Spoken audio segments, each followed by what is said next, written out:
साथियों, जैसा आप सबको पता है कि इस झूठी और भ्रष्ट भाजपा सरकार को 9 वर्ष हो गए हैं और हम लोग देख रहे हैं कि सरकारी पैसे का कैसे दुरुपयोग हो रहा है अपनी झूठी वाई लूटने के लिए। ये लोग जश्न मना रहे हैं कि 9 साल में हमने ये किया, ये किया, ये किया। हर मोर्चे पे ये सफल हैं और पूरे प्रदेश और फरीदाबाद की जनता के साथ इन्होंने जो विश्वासघात किया और जनसंपर्क के दौरान जो बातें हम सबके संज्ञान में आई हैं, जो सरकार की कमियां हैं, जनता तक पहुंचाना और आपके माध्यम से जनता तक और ज़्यादा पहुंचे। नाकामियां तो इनकी इतनी हो गई, हरि अनंत हरि कथा अनंता, कि जैसे भगवान की कथा खत्म नहीं हो सकती, इस समय इनके दुष्टता और जुल्म की कहानियां खत्म नहीं हो सकती। इसी कड़ी में आज इस जिले में एक पहला कार्यक्रम है जिसमें 9 पॉइंट रखे हैं। कुछ मुद्दों पे मैं बात करूंगा, कुछ मुद्दों पे हमारे साथी बात करेंगे। सबसे पहला मैं नगर निगम की बात करूं या नरक निगम की बात करूं।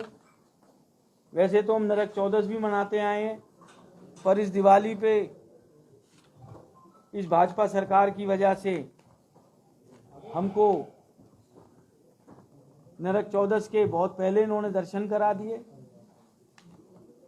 और जो 200 करोड़ का घोटाला हमारे शहर के अंदर हुआ, जो पैसा जनता के टैक्स का था, जनता के लिए विकास कार्यों में लगना था, जिसको ये लोग भ्रष्ट नेता और अफसर खा गए और जिसकी वजह से आज आप देखें पूरे शहर में नरकीय स्थिति है। और इसके अंदर आज लगभग 9 साल हो गए इस सरकार को बने हुए। 2015 से इस घोटाले की इन्होंने नींव रख दी थी। 9 साल के अंदर 9 रुपए की रिकवरी नहीं हुई। जांच को घुमा फिरा दिया, क्योंकि जांच इनके मंत्रियों तक, इनके चहेते तक, सबके घरों में घुस रही थी, इनके कार्यकर्ताओं के घर में घुस रही थी। और आज जो मैं आपको तथ्य बताने वाला हूं 200 करोड़ के, आप सबके पैरों की जमीन निकल जाएगी। मैंने अगस्त में प्रश्न लगाया कि ये जो लगभग 184 करोड़ का घोटाला हुआ था, जिसको सीएजी ने माना है, वो भारत सरकार की संस्था है, वो कांग्रेस पार्टी की नहीं है, विपक्ष की नहीं है। सरकार ने कहा कि हमें 15 दिन पहले हम प्रश्न लगाते हैं विधानसभा में कि हमें 2 महीने का समय और चाहिए। अगस्त के प्रश्न का इन्होंने 90 दिन के अंदर जवाब दिया। तकरीबन 594 कलमें थी, 594 चेक थे जो नगर निगम से सतवीरा और उसकी अन्य कंपनियों को गए। 5 उसकी फर्म थी। सतवीर सिंह कॉन्ट्रैक्टर को 191 करोड़, 7वीं कंस्ट्रक्शन 3.5 करोड़, 7वीं ट्रेडर 4 करोड़, 7वीं precast 6 crore, Satveera construction 3 crore 76 lakh और टोटल अमाउंट 209 करोड़ का था। ये तो अभी जो जानकारी दी। और उसके अंदर जो सबसे ज्यादा हैरानी की बात है, 43 ट्रांजैक्शनें ऐसी हैं जिसका कि सरकार ने विधानसभा के पटल पे जवाब दिया है। उनके चेक नंबर बता रहे हैं, उनकी डेटें बता रहे हैं, उनके अमाउंट बता रहे हैं। उसमें से 20 करोड़ रुपया जिसके आगे लिख रहे हैं non traceable, record non traceable, या तो बैंकों ने बिना साइन के पेमेंट कर दी, या वो ऐसे कौन से अधिकारी हैं जिनको ये छुपाना चाहते हैं। 9 साल से ये घोटाला चल रहा है, 2.5 साल इसकी जांच को चालू हुए हो गए और ये लोग अभी तक ये नहीं पता लग पाए, जबकि मैंने बैंक में भी 3 महीने एज ए स्टूडेंट ट्रेनिंग नौकरी करी है। चाहे जितना मर्जी डिजिटलाइजेशन हो जाए, हर बैंक में डेली की बैलेंसिंग उठती है, शीट बनती है, उसमें कितने चेक डेबिट हुए, कितने क्रेडिट हुए, कितने पे ऑर्डर बने, सबकी कापी लगी। तो ये इशारा कर रही है कि सरकार चहेतों को बचाना चाह रही है, अपने अधिकारियों को बचाना चाह रही है, अपने नेताओं को बचाना चाह रही है। और हम ये मांग भी करेंगे, अगर जो भाजपा सरकार कहती है ये व्यय भ्रष्टाचार से मुक्त है, क्योंकि ये कई स्टेटों का मामला है, आगे इनकी पेमेंटें भी कई स्टेटों में गई हैं, सतवीरा के खाते से विदेश यात्राओं के लिए पैसा खर्च हुआ है, सतवीरा ने दूसरे स्टेटों में जाके इस पैसे को डाइवर्ट किया है, इसकी जांच सीबीआई ईडी से हो। ये जो 209 करोड़ रुपया टैक्स पेयर्स का है, फरीदाबाद की जनता की खून पसीने की कमाई है, सरकार इसको जल्द से जल्द वापस लाए। और जिस भी भाई को चाहिए होगी, टोटल 64 पेज हैं, किस किस अधिकारी ने कितने कितने चेकों पे साइन करे हैं और कितने अमाउंट के करे हैं। मेरे ग्रुप भी बने हैं, मैं उनमें डाल भी दूंगा। उसमें एक अधिकारी का नाम अमित शर्मा, शायद मुझे नहीं लगता फरीदाबाद में कोई ये कमिश्नर की पोस्ट पे रहे हो। सुनीता वर्मा, आशिमा, अमरदीप, नरहरी बांगड़, एक खाली बांगड़, सोनल गोयल, जिनके सबसे ज़्यादा चेक हैं 238, 50 करोड़ की अमाउंट। दूसरा number DR Bhaskar, 196 cheque 38 crore. Anita Yadav 49 cheque 38 crore. Non traceable 43 cheque 20 crore. बाकी बांगड़ के 14, नरहरी बांगड़ के 12, अमरदीप के 9, आशिमा के 8, मोहम्मद शाहीन के 9, यशगर के 7, अतुल 3, सुनीता वर्मा 2, अमित शर्मा 1। इनका मैं टोटल नहीं कर पाया, आज सुबह ही हैदराबाद से आया था, वो लड़का कर भी रहा है, एक आधा कर भी दिया होगा। तो इससे बड़ा साफ सरकारी पैसे की मैं लूट नहीं डकैती कहूंगा इसको। और हमारे यहाँ 2 मंत्री हैं, दोनों के मुंह में दही जमी पड़ी है। मुख्यमंत्री जी हर महीने फरीदाबाद आते हैं, बात करते हैं, पूरे सदन को ये जानकारी है। तो मैं आपके माध्यम से चाहूँगा कि आप इस विषय को जोर शोर से उठाएं, ताकि फरीदाबाद की जनता का पैसा वापस आए और जो आज नरकीय जीवन यहाँ के लोग जी रहे हैं उससे निजात मिले। दूसरी बात मैं करूँगा कानून व्यवस्था की और ट्रैफिक जाम की। आप सबने देखा कि एक तो पोल्यूशन वैसे ही बहुत ज़्यादा हो रहा है, हम लोग डेंजर जोन में जी रहे हैं, ट्रैफिक जाम की वजह से हमें कितनी तकलीफ हो रही है। आज ये जो मथुरा रोड है, इसने हमें 2 हिस्सों में बांट दिया है। अगर जो हमने दिन में एक बार आना हो इस तरफ, तो दोबारा आने की सोच नहीं सकते। 40 मिनट एक तरफ आने के, 40 मिनट दूसरी तरफ जाने के। पोल्यूशन अलग बढ़ रहा है, जरा सी बारिश आती है, स्मार्ट सिटी के नाम पे घोटाले हो गए, भाई चर्चा करेंगे लखन भाई। पुलिस बुलानी पड़ रही है कि लोग पुलों के अंदर ना जाएं, उसकी वजह से तकलीफें हो रही हैं। आने वाले समय में क्या बारिश आने पे सेना बुलाई जाएगी हमारे शहर के अंदर। हर जगह ट्रैफिक का जाम है, कानून व्यवस्था डेली बद से बदतर होती जा रही है। अगर जो कानून व्यवस्था ठीक होती, कानून का डर होता, ये 200 करोड़ का घोटाला एक नहीं है, अनेकों घोटाले हो रहे हैं। हमारी रामायण में भी लिखा है, विनय न मानी जल्दी जल, जड़ गए 3 दिन बीत, बोले राम सकोप तब, भय बिन होए न प्रीत। इस सरकार के अंदर कानून नाम का कोई डर नहीं है, ना अधिकारियों में, ना प्रशासन में, ना भ्रष्ट लोगों में। मैं ये बात आपसे कहना चाहता था, बाकी बात हमारी आगे के साथी करेंगे। और मैं एक बात और कहना चाहूँगा, ट्रैफिक इनसे संभल नहीं रहा। चलान हर जगह कैमरे इतने लगा दिए, गाड़ी वहां से जाए ना जाए, चलान घर पहुंच जाएगा। परंतु जब किसी के संग कोई हादसा हो जाए, वारदात हो जाए, किसी की बहन बेटी लापता हो जाए, किसी की मोटरसाइकिल चुर जाए, इनके कमांड सेंटर में चले जाइए, यही जवाब मिलेगा, जी कैमरा उस दिन बंद था। उस समय कैमरा बंद था, चलान काटने के लिए कैमरा चालू है। उस कैमरे में पता नहीं कौन सी भ्रष्टाचार की ऐसी चिप लगाई है कि गरीब के दोहन के लिए तो वो चालू है। जब गरीब को सुख सुविधा चाहिए, कोई सुराग चाहिए, कोई साक्ष्य चाहिए, मेन उन कैमरे का उद्देश्य ये था कि अपराधियों में डर बैठे कि आप 24 घंटे सीसीटीवी कैमरे की निगरानी में। उसमें तो ये सफल हुए नहीं, परंतु गरीबों को लूटने में, हजारों रुपए के चालान काटने में ये लोग सफल जरूर हो गए। धन्यवाद।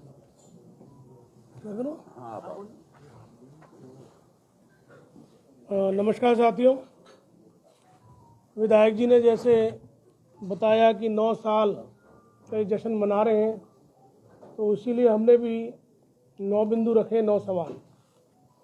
इसमें तकरीबन फरीदाबाद की जो आज हालात हैं उसको आपके समक्ष रखने का प्रयास हम कर रहे हैं, ताकि आपके माध्यम से पूरी फरीदाबाद की जनता को ये बात मालूम पड़ जाए। वैसे तो हमारे सीनियर नेताओं ने स्टेट लेवल पे ये प्रेस कॉन्फ्रेंस पहले की है, दीपेंद्र हुड्डा जी ने, उदयभान जी ने, कि हरियाणा सरकार ने जो जश्न मनाया 9 साल का, और 9 साल में हरियाणा कितना पीछे गया है मुझे आपको बताने की ज़रूरत नहीं है, वो बता चुके हैं। हम आज केवल फरीदाबाद के वो ज़रूरी मुद्दे उठा रहे हैं, वैसे तो मुद्दे और भी ज़्यादा हैं। तो विधायक जी ने उठाया, मैं बात करता हूँ मझावली पुल और जो अन्य पुल यहाँ पर फरीदाबाद में बने हुए हैं या बनने हैं। तो आप सभी को याद हो गया, नितिन गडकरी जी ने 2014 अगस्त में शिलान्यास किया था, कृष्णपाल जी भी साथ थे। उन्होंने कहा था कि 18 महीने में ये पुल पूरे कर दिए जाएंगे। वैसे तो उन्होंने ये भी कहा था कि 18 महीने में पूरा हम थ्रू कर देंगे फरीदाबाद जो ये मथुरा रोड है इसको भी, लेकिन इस पर भी अभी तक काम चल रहा है। 7 साल में तो पलवल वाला पुल इन पे बना, जिन्होंने 18 महीने की मियाद दी थी। 6 लेन का काम भी इन्होंने, सब सारे मियादें इनकी 18 महीने थी। तो मैं मझावली पुल पे आता हूँ कि अभी तक, अब 10वां वर्ष शुरू हो चुका है इसको, अभी तक ये शुरू नहीं हुआ। तमाम तरह के मामले उछलते रहते हैं, दौरे होते रहते हैं, कभी मंत्री जी जाते हैं, कभी अन्य नेता जाते हैं, अधिकारी जाते हैं, लेकिन पुल नहीं शुरू हो सका।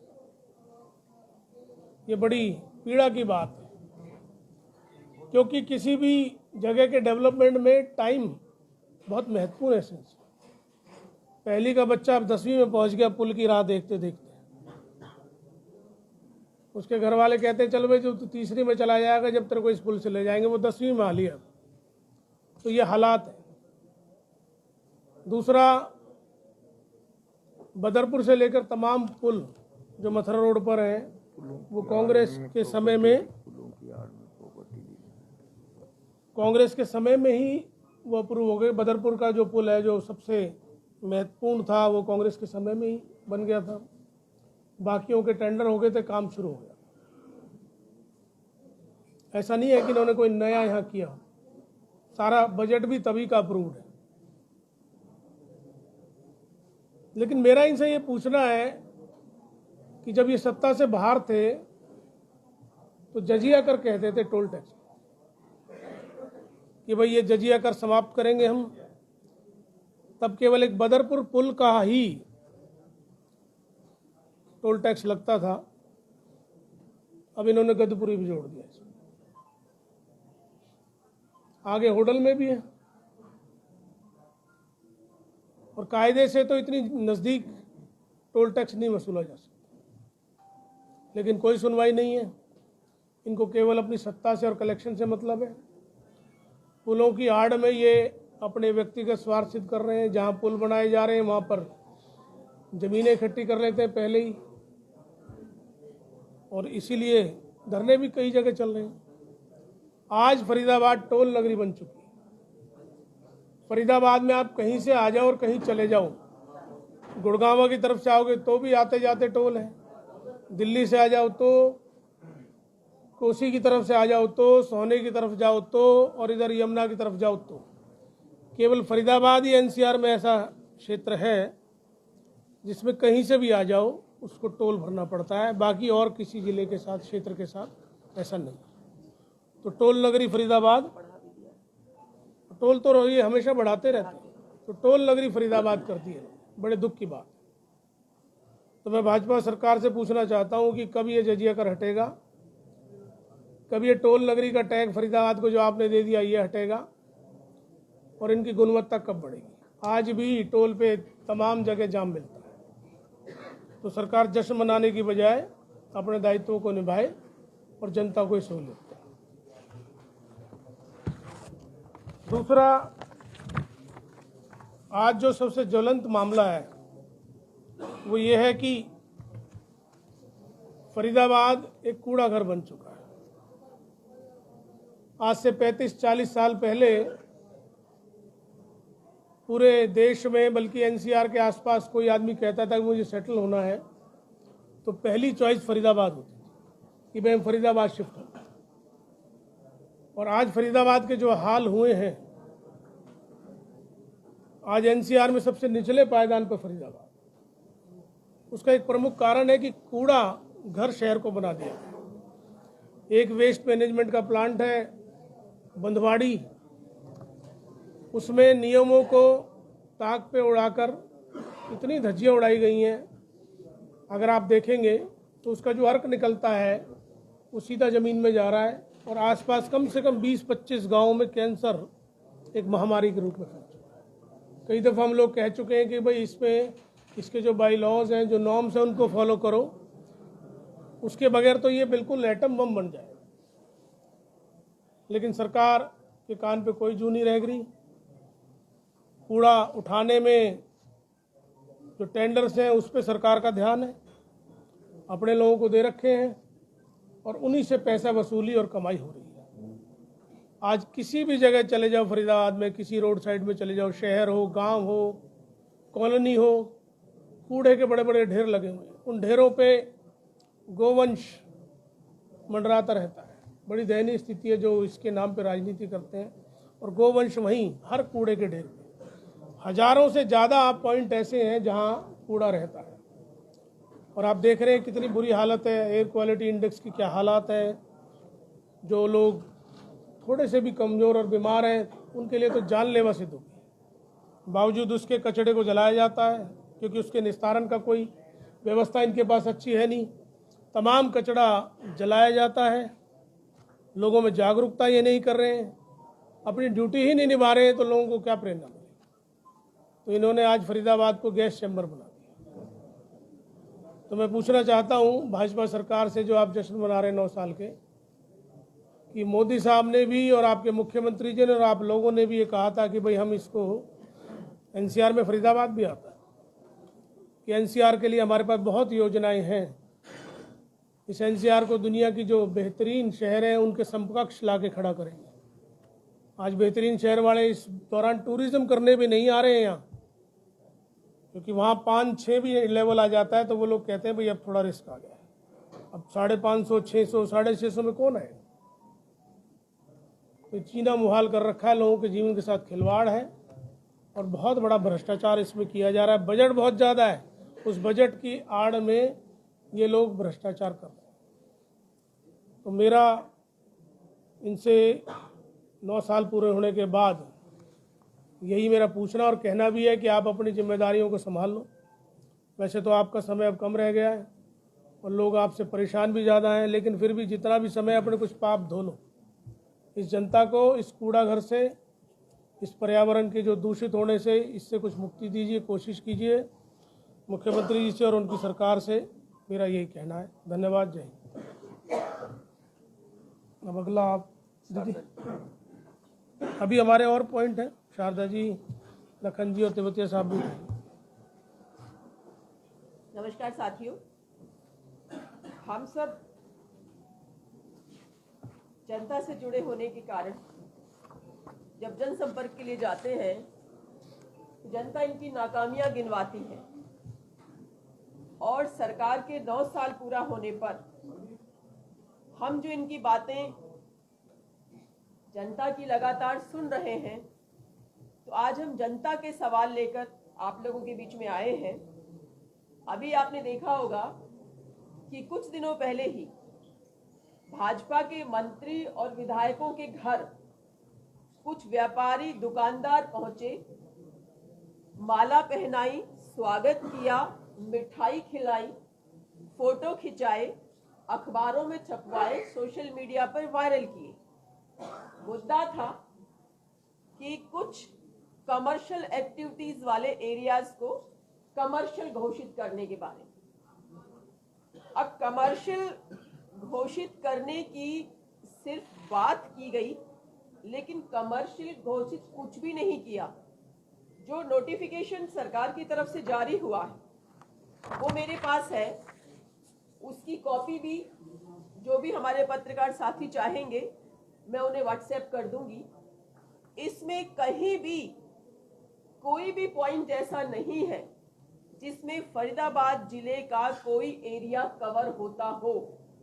इसमें स्पष्ट लिखा है कि 50 साल पुराने एरियाज जहां कमर्शियल एक्टिविटीज हो रही थी और उनका नक्शा पास है और उनके पास पार्किंग की जगह उपलब्ध है, उनको पास किया जाएगा, उनको कमर्शियल किया जाएगा। तो आप सब फरीदाबाद के रहने वाले हैं, यहीं के बाशिंदे हैं। मैं आपसे पूछना चाहती हूँ कि 50 साल पुरानी ऐसी कौन सी कॉलोनी है जब वो पार्किंग की व्यवस्था थी, जब नक्शा पास था। आज ओल्ड फरीदाबाद की मार्केट ले लीजिए, कॉलोनियाँ ले लीजिए, एनआईटी क्षेत्र ले लीजिए, बल्लभगढ़ ले लीजिए, मोहना रोड मार्केट ले लो, तिगांव रोड ले लो, अंदर का बाजार ले लो, सुभाष कॉलोनी, आदर्श नगर ले लो। कहां पर ऐसी जगह है, कोई एक प्लॉट मुझे बता दिया जाए कि जिसका पहले नक्शा पास हो और पार्किंग की व्यवस्था उसमें हो। तो फिर आप कमर्शियल क्या कर रहे हैं? ये जनता की आंखों में धूल झोंकने का काम कर रहे हैं। सरकार के 9 साल पूरे होने पर इनके पास उपलब्धि गिनाने के लिए कुछ नहीं है। अब जिस तरह 2 बार झूठ की राजनीति करके ये सत्ता में आए, एक बार फिर से नए नए झूठ के स्लोगन देकर, नई नई बातें करके ये फिर से सत्ता में आना चाहते हैं। मुझे तो तरस आ रहा है इनके नेताओं पर और भोली भाली जनता पर अफसोस हो रहा है कि जो इनको मिठाई खिला रहे हैं, और तरस इनके नेताओं पर आ रहा है कि जो अपने मुख्यमंत्री से, अपने अधिकारियों से सवाल नहीं कर रहे कि कौन सा एरिया कमर्शियल किया जाएगा। ना नेताओं को पता है, ना जनता को, भोली भाली को पता है। तो ये नोटिफिकेशन है, इससे सब स्पष्ट हो जाता है कि कमर्शियल एरिया के नाम पर मामला बिल्कुल जीरो है। कोई एक क्षेत्र भी ऐसा नहीं आता जिसको ये सरकार कमर्शियल कर पाएगी।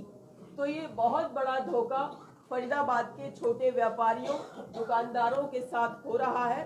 पहले ही दुकानदार जीएसटी की मार झेल रहा है, व्यापार चौपट हो रहा है, आधा अधूरा काम चल रहा है, और इस तरह के छलावे, इस तरह के धोखे और झूठ से व्यापारी की, छोटे दुकानदार की रीढ़ की हड्डी को तोड़ने का काम ये सरकार कर रही है। तो मैं सरकार से, इनके नेताओं से, भाजपाइयों से सवाल पूछना चाहती हूँ कि जब ये वोट मांगने जाएंगे तो क्या ये बता पाएंगे कि कौन सा एरिया इन्होंने कमर्शियल किया, कौन सा प्लॉट आज तक कमर्शियल हुआ है, कितने प्लॉट हुए, क्या उस पे श्वेत पत्र ये लोग जारी कर पाएंगे। इसी तरह नगर निगम घोटाले की और अन्य बातों की चर्चा भी हुई। नगर निगम नरक निगम बना दिया है भाजपा ने। मूलभूत सुविधाओं का पूरी तरह से अभाव है। आप कोई बाहर के लोग नहीं हैं, आप इसी शहर के रहने वाले हैं। हमसे बेहतर आप जानते हैं, क्योंकि आपकी जो गतिविधियां रहती हैं पूरे जिले में रहती हैं। यहाँ नगर निगम के अधिकतर क्षेत्र में पीने का पानी उपलब्ध नहीं है। कुछ एक सेक्टरों को छोड़ दिया जाए तो अधिकतर कॉलोनियों में या तो पानी आता नहीं है, या गंदा पानी आता है, काला पानी आता है। लोगों के आरओ फिल्टर सिस्टम खराब हो चुके हैं। यहाँ ज्यादातर लोग खरीद कर पानी पीने को मजबूर हो रहे हैं। पानी माफिया शहर में पनपाने का काम भारतीय जनता पार्टी की सरकार कर रही है, जिसमें इनके अपने लोग भी शामिल हैं। हमारे समय में रेनीवेल योजना के तहत हमने 483 करोड़ के 48 बूस्टर लगवाए थे उस वक्त, जिसमें कई कई लाख लीटर पानी आता है। मैं इनसे पूछना चाहती हूँ कि आपकी सरकार ने उसके बाद कितने और बूस्टर लगवाए? आबादी बढ़ रही है, जरूरत बढ़ रही है, बूस्टर बनाना तो दूर, इन्होंने जो हमारे समय के ट्यूबवेल्स जगह जगह लगे हुए थे, आपके भी पार्कों में, कॉलोनियों में, गली मोहल्ले में, खाली स्थानों पे ट्यूबवेल लगे हुए हैं, वो सारे ठप पड़े हुए हैं, खराब पड़े हुए हैं, उनको ठीक करने वाला कोई नहीं है। पानी जो रेनीवेल से आता है वो कई जगह लाइन टूट जाती है, इनके पास जोड़ने की कोई व्यवस्था नहीं है। बहुत सारे पानी के बूस्टर्स में लाइन जोड़ी ही नहीं गई है। तो जो पानी जीवन की धारा है, जल ही जीवन है कहा जाता है, तो ये तो जीवन की धारा को ही इन्होंने खत्म कर दिया। जब सरकार पानी की उपलब्धता में नाकाम है, वो सरकार बाकी चीजें क्या मुहैया करवाएगी? इसी तरह अधिकतर सीवर सिस्टम जाम पड़े हैं। कॉलोनियों में चले जाओ, सीवर ओवरफ्लो हुए रहते हैं, सीवर का पानी सड़कों पर आ जाता है। मैं बहुत सारी कॉलोनियों में जाती हूँ, सीवर का पानी सड़कों पे, और हम लोग उसी पानी के ऊपर से चलने को मजबूर हो जाते हैं। जबकि इन्होंने बहुत सारे लगभग 9 सुपर सकर मशीनें इनकी चल रही हैं। 30,000 से 35,000 रुपए एक मशीन किराया लेती है, लेकिन वो कहाँ सफाई हो रही है? क्यों नहीं सीवर को साफ कर पा रहे? इसका कोई जवाब भाजपा सरकार के पास नहीं है। 30 से 35 करोड़ रुपए के प्राइवेट ठेके दिए जाते हैं साफ सफाई के नाम पे। 30 से 35 करोड़ रुपए के प्राइवेट कंपनियों को ठेके दिए जाते हैं, लेकिन वो पैसा किनके रिश्तेदारों के पास जाता है, किनके यार दोस्तों के पास जाता है, किनके चमचों के पास जाता है, उसका जवाब यही बेहतर तरीके से बता सकते हैं। हम तो यही कह सकते हैं कि जिस भी कॉलोनी में चले जाओ, सीवर व्यवस्था ठप पड़ी है, चौक पड़ी है, जाम पड़ी है। हम लोग ये कहना चाहते हैं कि एक जगह तो किसी की मृत्यु हो गई और सीवर लाइन जाम, मृत्यु के लिए उसको ले जाने तक की व्यवस्था नहीं कि सीवर में से ले जाएं, और गिरकर मर गए लोग। सीवर के ढक्कन खुले पड़े रहते हैं। बहुत सारे आपने अखबार आप ही लिखते हैं, सोशल मीडिया आप ही चलाते हैं, बहुत सारी खबरें आती हैं कि सीवर लाइन खुली पड़ी है, गिर के मैन होल में फला बच्चा मर गया, फला आदमी मर गया। और बल्लभगढ़ में पंजाबी मोहल्ले में सीवर लाइन खुली छोड़ दी कई महीने तक। सड़क बनाने, सीवर लाइन का काम करने के नाम पर एक व्यक्ति की मृत्यु हो गई और उसके घर में इतना आना जाना नहीं हो पाया कि 4 आदमी उसको कंधे पे लेके घर से निकल सकें। आगे सीवर का पानी भरा हुआ था, बड़ी मुश्किल से उस व्यक्ति की डेड बॉडी निकाली गई और मेन रोड तक लाई गई। तब मेन रोड से शव यात्रा चालू हुई। तो ये भाजपा सरकार के शर्मनाक कारनामे अगर हम पूरे बताने शुरू हो जाएं तो शाम हो जाएगी। इसी तरह एक मशीन मिट्टी की सफाई कर रही है, एक मशीन लगातार मिट्टी की सफाई कर रही है। 5 साल से मिट्टी उठाने का काम चल रहा है। मैं आप लोगों से जानना चाहती हूँ कि क्या आपने उस मशीन को अपने घर के आसपास मिट्टी उठाते हुए देखा है? अगर आपने मिट्टी उठाते हुए नहीं देखा है तो उसका पैसा, मिट्टी उठाने का पैसा कहाँ जा रहा है? किसकी जेब भर रही है? किसका घर भरा जा रहा है? और पूरे शहर में जो प्रदूषण हो रहा है मिट्टी की वजह से, उसका जिम्मेदार कौन है? गंदगी की वजह से, धूल मिट्टी की वजह से जो बीमारियां फैल रही हैं, जो लोग मर रहे हैं, गंभीर बीमारियों का शिकार हो रहे हैं, उसका जिम्मेदार कौन है? मैं ये भी कहना चाहूंगी कि मेंटेनेंस के नाम पर करोड़ों रुपए भाजपा सरकार के अधिकारी और नेता मिलकर डकार रहे हैं, लेकिन क्या मेंटेनेंस हो रही है? हमारे समय में कोई सड़क टूट जाती थी तो तुरंत पैचवर्क चालू होता था कि नहीं? पैचवर्क होता था, लेकिन इस सरकार में पैचवर्क होता ही नहीं है, बल्कि सड़क बनाने के नाम पे खोद के डाल दिया जाता है और वो कितने दिनों तक खुदाई पड़ी रहती है, सड़क खुदी हुई, धूल मिट्टी उड़ती रहती है, उस पर काम चालू नहीं होता है, क्योंकि कोई ना कोई बहाना यहाँ के नेता लगाते रहते हैं, दिखाते हैं कि सड़क बन रही है, लेकिन बनती नहीं है। पता नहीं चलता बहुत सी जगहों पे कि गड्ढे में सड़क है कि सड़क में गड्ढा है। आने वाले समय में सरकार बदलेगी तो बड़ा मुश्किल हो जाएगा इन गड्ढों को भरना। इतना बुरा हाल अधिकारियों का हो गया है, इतना बुरा हाल इस शहर का कर दिया गया है। लंबे समय तक जब सड़कें नहीं बनती हैं, कूड़ा नहीं उठता है, डस्ट जमी रहती है, धूल मिट्टी उड़ी रहती है, तो सरकार, सोई हुई सरकार, कभी उसका संज्ञान लेकर अपने आप काम नहीं करवाती है। और इस सरकार में तो सब अपना घर भरने में लग रहे हैं। इनका एक ही नारा है, अपना काम बनता और भाड़ में जाए जनता। तो इस सरकार से हम पूछना चाहते हैं कि जब अगले साल चुनावों में जाओगे तो क्या इन मुद्दों पे आप चुनाव लड़ने लायक हो? जनता के सामने आप जाने लायक हो? अगर नहीं तो समय रहते जनता से माफी मांगो और अपनी कार्यशैली को दुरुस्त करो। धन्यवाद। बोल लो शहर की, मतलब लास्ट में बोल लो मुझे। हाँ, ये तो साहब तो लास्ट में। सबसे पहले जितने भी छायाकार पत्रकार बंधु हैं, सबको दिवाली की शुभकामनाएं देता हूं। गोवर्धन की, धनतेरस की, भैया दूज की, सबको मेरी तरफ से शुभकामनाएं हैं।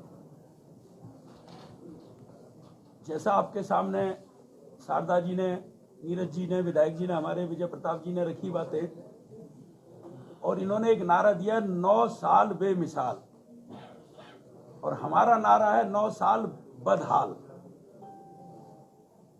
इन्होंने मेट्रो के इतने बड़े बड़े सपने दिखाए। जब सरकार 2014 में भाजपा की आई तो इस डबल इंजन सरकार ने मेट्रो रेल के नाम पर अब तक कोरी घोषणाएं की। 3 साल पहले भाजपा के नेताओं ने कहा था फरीदाबाद से गुरुग्राम तक मेट्रो पहुंचाई जाएगी और 6900 करोड़ रुपए का डीपीआर तैयार हो गई है। कहां है वो कॉपी डीपीआर की? क्या आपने देखी है? क्या किसी को दिखाई है इन्होंने? क्या बल्लभगढ़ शारदा जी, हुड्डा सरकार में, कांग्रेस सरकार में शारदा जी बल्लभगढ़ तक मेट्रो लेके गई? क्या उससे आगे एक भी पिलर लगा है? क्या इन्होंने कहा गुड़गामा हम पहुंचाएंगे? क्या गुड़गामा एक भी पिलर आगे बढ़ा है बदरपुर से? आप बताइए। कोरी झूठ का काम ये लोग करते हैं। इसी तरीके से स्मार्ट सिटी का ढोल पीटने वाले ये व्यक्ति ये बताएं कि स्मार्ट सिटी के नाम पर क्या कोई स्टेडियम आया? क्या कोई स्कूल अपग्रेड हुआ? कोई मेडिकल कॉलेज आया? कोई ट्रांसपोर्ट नगर आया? क्या एयरपोर्ट आया? क्या कोई 6 लाइन रोड आया? क्या कोई बाईपास आई? स्मार्ट सिटी क्या? स्मार्ट सिटी सड़कें तो पहले भी बनती रहती थी, सफाइयां तो पहले भी होती रहती थी। स्मार्ट सिटी के नाम पर क्या दिया इन्होंने? क्या आया? स्मार्ट सिटी के नाम पे इन्होंने बहुत बड़ा धोखा करा। 2005 से 2014 तक भूपेंद्र सिंह हुड्डा जी की सरकार रही, कांग्रेस की सरकार रही। आज 2005 से 14 के बीच में फरीदाबाद को मेट्रो हो, बदरपुर फ्लाईओवर हो, आईएमटी हो, मेडिकल कॉलेज हो, मेडिकल हॉस्पिटल हो, गुड़गामा सोना 6 लाइन हो, पानी की रहने वाली योजना हो, कैली बाईपास हो, ग्रेटर फरीदाबाद हो, एक बड़ा शहर, सुंदर शहर ग्रेटर फरीदाबाद बसाने का काम किसने करा? भूपेंद्र सिंह हुड्डा जी ने करा, कांग्रेस सरकार ने करा। ये कहते हैं स्मार्ट सिटी। बताएं स्मार्ट सिटी के नाम पे क्या आया? इन्होंने सरकार बनते ही मुख्यमंत्री जी ने एक कैबिनेट में पास कर दिया कि हरियाणा प्रदेश के अंदर किसी भी धर्म, किसी भी जाति, किसी भी संस्था, किसी को किसी भी तरीके की कोई भी संस्था के नाम, धर्मशाला के नाम कोई जमीन अलॉट नहीं की जाएगी। लेकिन भूपेंद्र सिंह हुड्डा जी ने अभी 1 महीने पहले बयान दिया, हम इस पॉलिसी को खत्म करेंगे। 2005 से 14 के बीच में आप ये देखिए, सेक्टर 16 के अंदर पंजाबी भवन हो, बराबर में बना गुजर भवन हो, सेक्टर 16 में किसान भवन हो, सेक्टर 3 में दलित भवन हो, सेक्टर 3 में जाट भवन हो, सेक्टर 8 में महाराणा प्रताप भवन हो, बल्लभगढ़ में महाराणा प्रताप भवन हो, सेक्टर 16 के अंदर पंजाबी समाज को 2.5 एकड़ का दशहरा ग्राउंड देने का काम भूपेंद्र सिंह हुड्डा जी ने, कांग्रेस ने करा। आप बताइए 2014 से लेकर 23 तक 1 इंच जमीन भी किसी संस्था को दी गई हो? तो आप ये बताइए। सिर्फ 3 किलोमीटर तक केंद्रीय मंत्री कहते हैं कि स्मार्ट सिटी बना दिया पूरे फरीदाबाद को। इतनी बड़ी झूठ, लोगों को सपने दिखा दिए, लोग सोचते रहे कि स्मार्ट सिटी बन गया, फरीदाबाद चमक जाएगा। लेकिन जब देखा खाता खोलकर, दिखाया शेर निकली Chuiya. 3 kilometre smart city area कुल बताया इन्होंने कि हमारा तो 3 किलोमीटर तक ही स्मार्ट सिटी का एरिया और सड़कें आती हैं। इतनी बड़ी झूठ इन लोगों ने बोली। बताएं, स्मार्ट सिटी के नाम पे यही घरों में सीवर का पानी जा रहा है, सड़कें सीवर के पानी में डूबी पड़ी हैं, कूड़ों के ढेर लगे पड़े हैं, बाजारों में अंधेरा हुआ पड़ा है।